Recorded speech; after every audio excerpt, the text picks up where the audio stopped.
over various types, if I don't knock them over, of foam rollers, which one is better or which one is worse, and how to foam roll thighs and calves. So I'm Dr. Sarah Swall from Resilience RX, and let's get started. So in terms of foam rollers, you can use this nice black styrofoam one.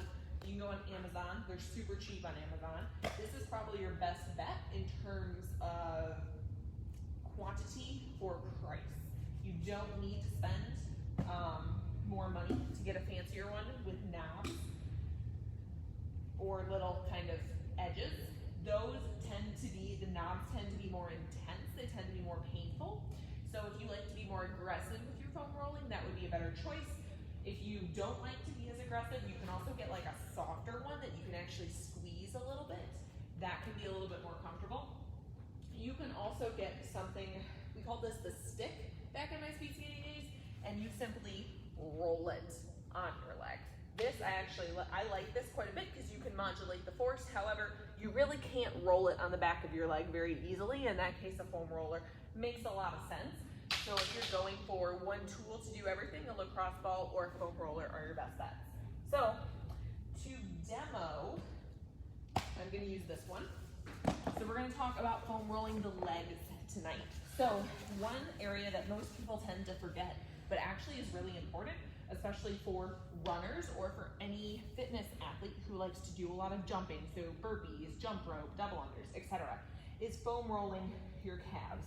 And if you're like me and you went for a run earlier today, this is actually kind of painful. So this is how you foam roll the Achilles, the back of the calf. You make this more intense by putting more pressure on it. So to do that, I can do this, basically putting more weight through it. You're also gonna wanna foam roll the outside of your shin. You can do this, putting more weight through it, or you can kind of modulate the force like this. You're also gonna wanna roll the front. Shin splints can occur in the back, they can occur in the front, and the front is one of the parts of the cast that are often forgotten about. So to do that, you can do this, back and forth, or again, going with one leg, back and forth there. You're also gonna wanna do the inside. This one tends to be more tender, so typically I don't suggest people do that. That does not feel super hot. But kind of rolling back and forth here, you'll be able to get a lot of those muscles that help support the arch of the foot doing that. Moving to the thigh, the obvious, again, we're gonna stick with front, outside, inside, and back. So to roll the back or the hamstrings, you are going to sit on the foam roller and go like this. With these muscles compared to the calves, these are bigger muscles, so you tend to need to put more force through that muscle in order to get the effect that you want. So lifting up one leg, rolling back and forth there. You can switch to the IT band, which usually is also not super comfy, by going out to the side. This foot in front helps with leverage. If you want to put more pressure through it, you simply pick it up and you roll back and forth.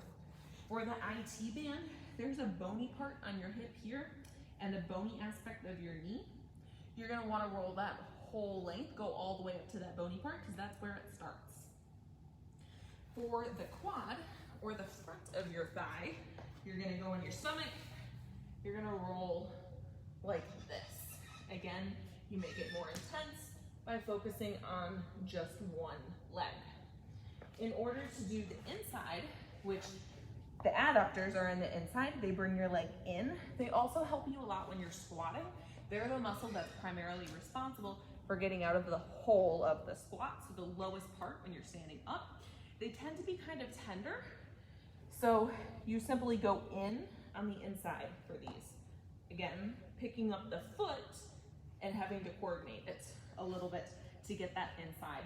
For some of these, for that one at least, it's sometimes easier to have a bigger foam roller, or sometimes the lacrosse ball can be more helpful there, or again, the stick, moving it back and forth. So with foam rolling, a lot of times people are like, or people have the question, like, how do I know if I'm doing it right? And the one thing I usually tell people, in the very simplest of terms, is you find a spot that hurts. You stay on that spot, you move it back and forth a little bit, and in theory, eventually it hurts less, or that helps work out some of the tension, decrease the discomfort.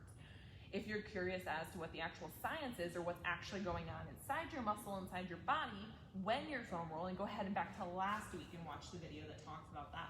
That'll be a bit more informative on that topic and help you understand a little bit more about what's actually occurring. So that's kind of the overview. Foam rolling the shins, don't forget about those. Most people tend to, but they can be really tender and really good for runners. The thighs, and then exactly kind of how to foam roll and the different kinds of foam rollers that you can choose to invest in.